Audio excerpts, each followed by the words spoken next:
안녕하세요. 이현재입니다. 꿈의 월급에 대한 도전을 하기 위해서 많은 분들이 보험 설계사라는 직업에 대해서 할 수 있을지 의문을 품는 것 같습니다. 지금 시대적인 흐름을 반영해서 왜 보험 설계사라는 직업을 선택해도 되는지 그 고민을 확신으로 바꿔드리도록 하겠습니다. 먼저 지금 시대를 재앙으로 다가온 3초 시대라고 하는데요. 초저금리, 초고령화, 초저성장 시대라고 합니다. 먼저 초저금리부터 살펴보도록 하겠습니다. 1988년 서울 올림픽이 있던 시기에 라면 한 봉지의 값은 100원으로 2019년에는 1000원으로 상승하였습니다. 약 10배가 상승하였죠. 담배 한 값은 500원이었던 게 9배가 상승해서 4,500원이 되었고요. 소주 한 병의 값은 400원에서 약 3배가 상승해서 1260원으로 인상이 되었습니다. 소비자 물가는 대부분 상승하였는데요. 우리가 돈을 저축을 해서 받을 수 있는 이자액은 과연 어떻게 될까요? 1988년에는요, 무려 이자가 15%나 되었습니다. 문제는 2019년에는 15%가 10배, 3배 상승한 게 아니라 오히려 10분의 1 수준이 줄어들어서 1.75%로 떨어지게 되었죠. 결국 내가 은행에 돈을 모아서 많은 이자를 받기 이제 어려워진 시대가 된 것 같습니다. 예시를 통해서 살펴볼게요.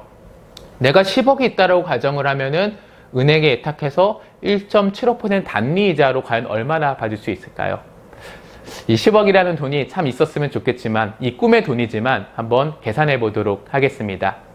연이자 1,480만 원을 받을 수 있고요. 한 달에 120만 원씩 쓸 수 있습니다. 10억이 있더라도 한 달에 123만 원.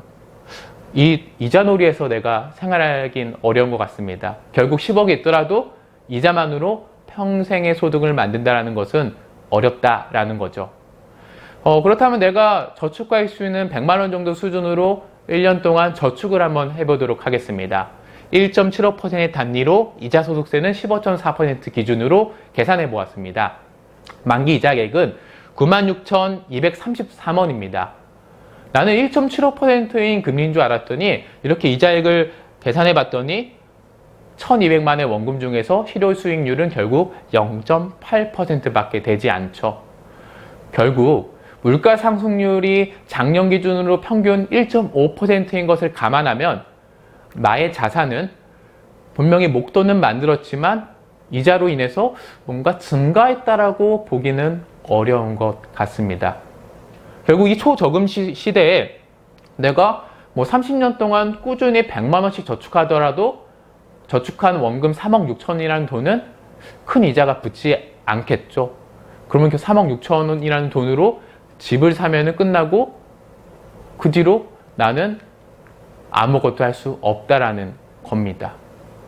바로 이 초저금리가 이러한 문제들이 있는 겁니다. 다음은 초고령화입니다. 통계청 자료를 가지고 왔고요. 전체 인구 중에 고령인구, 65세 이상의 인구 비중이 얼마나 되느냐는 자료인데요. 2000년에는 7.2%로 우리나라가 고령화 사회에 진입을 하게 되었습니다. 그리고 2017년에는 전체 인구의 14%가 고령인구가 초과되면서 고령사회로 진입을 하게 되었고요. 그리고 앞으로 2026년에는 전체 인구 중에 노인인구가 20% 이상이 되는 시기인 바로 초고령화 사회에 진입을 한다라고 합니다. 결국 노인, 나이가 많은 분들의 인구수는 점점 증가하고 있다는 거죠. 문제는 이 노인분들에게 가장 필요한 생활비와 의료비가 문제입니다. 우리가 일을 하고 있을 때는 소득이 있기 때문에 당장 필요한 생활비를 사용할 수 있죠. 하지만 나이가 들면 일을 계속하기가 어렵습니다. 당연히 그때 필요한 생활비를 미리 모아두어야 되는데 모아두지 않았다면 큰 문제겠죠. 그리고 또 한 가지 의료비. 나이가 들수록 내 몸 어딘가는 고장이 나게 되죠. 문제가 발생합니다. 당연히 병원에 가게 되면 큰 의료비가 필요하고요. 이 생활비와 의료비 때문에 지갑은 얇아질 수밖에 없다는 거죠. 결국 나이가 들어서도 일을 할 수밖에 없게 되는 것 같습니다. 그래서 최근 신조어로 황혼 알바라는 말이 있기도 하죠. 최근에 아르바이트의 생들이 많이 하는 맥도날드 같은 패스트푸드점에서도 나이 많으신 분들이 일하는 경우를 많이 볼 수 있고요. 하다못해 영화관에서도 나이가 많으신 분들이 검표를 하는 것들도 때로 볼 수 있었습니다. 폐주 주민분들도 너무 많죠. 결국 준비되지 않은 노후는 재앙이다라는 거죠. 다음은 초저성장입니다. IMF에서는요, 2019년 한국 경제 성장률을 2년 전에 2.9%로 전망하였는데 지금은 2.6%로 하향 조정해서 0.3%나 하향 조정해서 전망을 하고 있습니다. 그만큼 경기가 어려워졌다는 거죠. 제가 그 어떤 수식어를 붙이지 않더라도 이 영상을 시청하시는 시청자분들은 지금 대한민국 경제가 어렵다는 것을 몸소 느끼고 있지 않을까 싶습니다. 더욱이나 2017년 4월에는요, IMF 아시아 태평양 국장은 한국 경제가 6년 남았다라는 시한부 선고를 하기도 했죠. 이 IMF는 어려운 나라들을 찾아봐서 어려운 나라들에게 구제금융을 하는 기관입니다. 당연히 어떤 나라가 경제적으로 힘든지, 지금 불경기인지 그런 것들을 찾아보는 기관이죠. 그 기관에서 한국을 하향 조정하고 한국이 경제가 어렵다라고 말한 이유 분명히 있겠죠. 결국 이 초저성장 시대, 무언가를 내가 사업을 하든 도전을 했을 때 성공할 확률이 그만큼 낮아졌다라는 이야기입니다. 초저금리, 초고령화, 초저성장. 그럼 이 3초 시대를 살아가기 위해서 어떻게 나는 해야 할까요? 그래서 지금 한번 이 3초 시대를 근로자, 전문직, 사업가로 살아보도록 하겠습니다. 먼저 근로자입니다. 근로자는 유리지갑이라고 부르기도 하죠. 내 연봉을 받게 되면은 거기에서 세금으로 공제를 받고 월급을 받게 됩니다. 내 연봉이 4,500만 원이다라고 하면은 매월 47만 9천 원을 공제를 받고 실제 320만 원씩 수령받을 수밖에 없죠. 결국 47만 9천 원이 30년 동안 쌓이게 되면은 큰 돈인데 세금으로 나간다라는 겁니다. 그리고 또 한 가지, 근로자는 내가 아무리 열심히 일하더라도 내 연봉이 4,500만 원이면 4,500만 원의 급여를 받을 수밖에 없죠. 결국 이미 급여가 정해져 있다는 겁니다. 그리고 아까 말씀드린 것처럼 세금은 유리지갑이기 때문에 열심히 잘 나가고요. 그리고 오랫동안 일하기도 어려운 것 같습니다. 최근에 명예퇴직이나 일찍 퇴사하는 경우가 많죠. 내 미래 역시도 불안합니다. 이 저금리 시대에 이미 정해진 급여로 한 달에 꼬박꼬박 100만 원씩 저축하더라도 이 저금리에 이자가 거의 붙지 않기 때문에 원금 정도 수준밖에 모으지 못한다는 거죠. 결국 인생에 내가 필요한 자금들은 너무 많은데 100만 원씩 30년 동안 모아봤자 3억 6천. 집 하나 사기도 어렵습니다. 결국 근로자로 살아가게 된다고 하면은 내가 하고 싶은 것들을 다 이루기란 어렵다는 거죠. 그래서 더 많은 돈을 벌기 위해서 많은 분들이 도전을 합니다. 그 중에 하나가 바로 전문직이죠. 제가 신문기사를 몇 개 가지고 왔습니다. 2013년에 머니투데이의 시리즈로 나온 기사인데요. 사자의 몰락이라고 해서 200만 원 버는 변호사 어디 하소연도 못해 라는 제목의 기사글도 있고요. 13년 걸려 전문이 됐는데 외상약관만 수억 원이라는 기사글도 있습니다. 개업 5년차 40대 치과 의사나 치킨집이나 별반 차이가 없다는 내용인데요. 왜 이렇게 전문직이 몰락했을까요? 이제는 더 이상 개천에서 용나는 시대는 지나갔을까요? 전문직을 간단히 정리해드리면 전문지식을 바탕으로 타인에게 제공하고 수수료를 받는 직업입니다. 문제는 이 지식이라는 것이 이제는 인터넷을 통해서 평탄하게 제공받고 있고요. 그리고 이 정보를 제공받아야 할 타인이 영리해진 것도 문제입니다. 스스로 지식에 접근하게 된 거죠. 아마 이 영상을 시청하는 많은 분들이 내 몸 어딘가에 아프다? 이거 병원을 갈까 말까 고민을 할 때 네이버 지식인에 물어봐서 병원에 갈지 말지 결정하시는 분도 분명히 있을 겁니다. 병원을 가거나 안 가거나 하는 거죠. 그리고 만약에 병원을 간다라고 하면은 내가 어디 병원을 갈까 검색을 합니다. 우리 동네 주변에 병원이 하나만 나오나요? 아니죠. 10개, 20개 너무 많이도 나옵니다. 결론적으로 전문직이 받는 수수료는 노동시간에 비례하는데요. 전문직이 다수 분포하고 있기 때문에 수수료를 많이 받기도 어려워진 시대고요. 그리고 아까 말씀드린 것처럼 타인이 스스로 접근하면서 전문직의 도움에 대한 빈도가 줄어드는 것도 문제죠. 그리고 또 여러분들 지금 당장 전문직에 도전할 수 있을까요? 설령 의사라고 가정하도록 하겠습니다. 의사가 되기 위해선 의과대학을 6년 동안 이수를 해야 되죠. 그리고 인턴 생활을 1년을 해야 됩니다.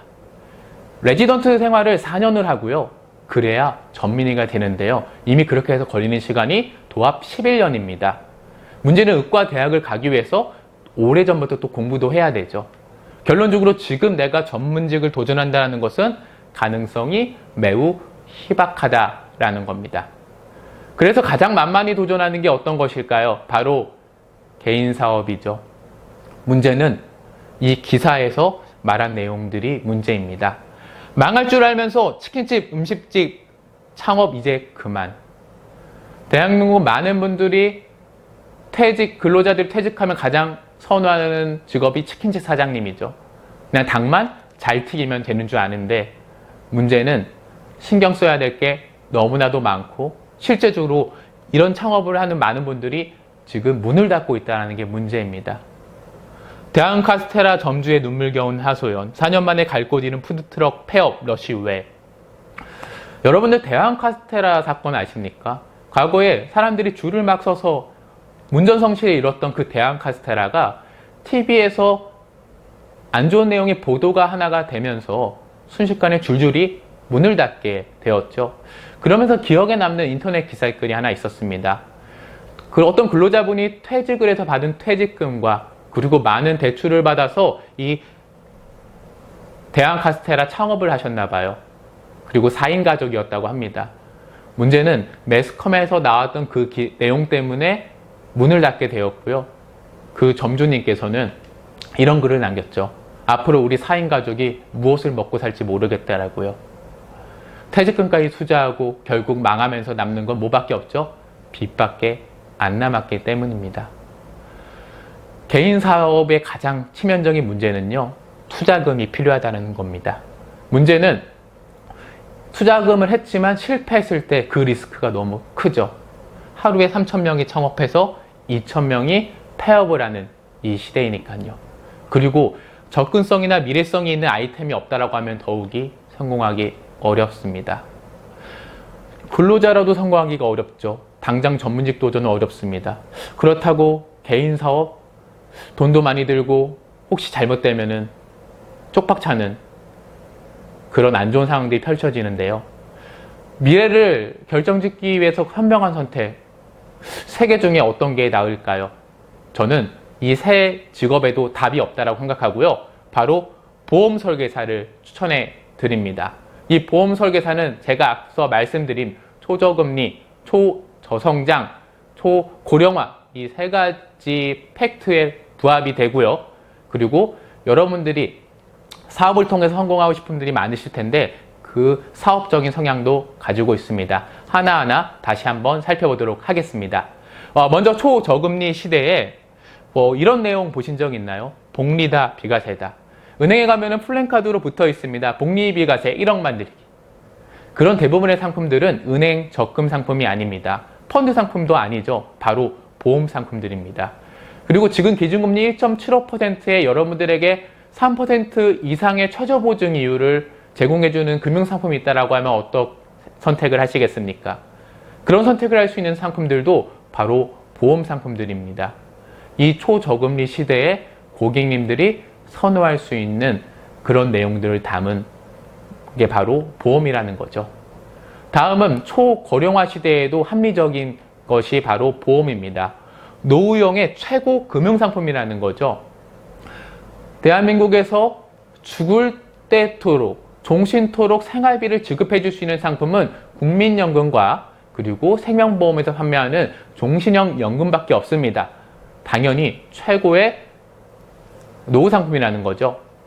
그리고 나이가 들수록 의료비는 필요합니다. 고령이 되더라도 의료비를 보장해 주는 게 바로 보험인 거죠. 앞으로 노인 인구가 증가하는 이 시점에 생활비와 의료비를 준비할 수 있는 이 보험 상품에 대한 판매는 계속 증가할 수밖에 없습니다. 다음은 초저성장 이야기를 드려보도록 하겠습니다. 아까 제가 앞서 말씀드린 것처럼 사업을 하기에 투자 비용이 들고 그 잘못됐을 때에는 돌아갈 수 없는 길을 걸을 만큼 리스크가 크다고 말씀드렸죠.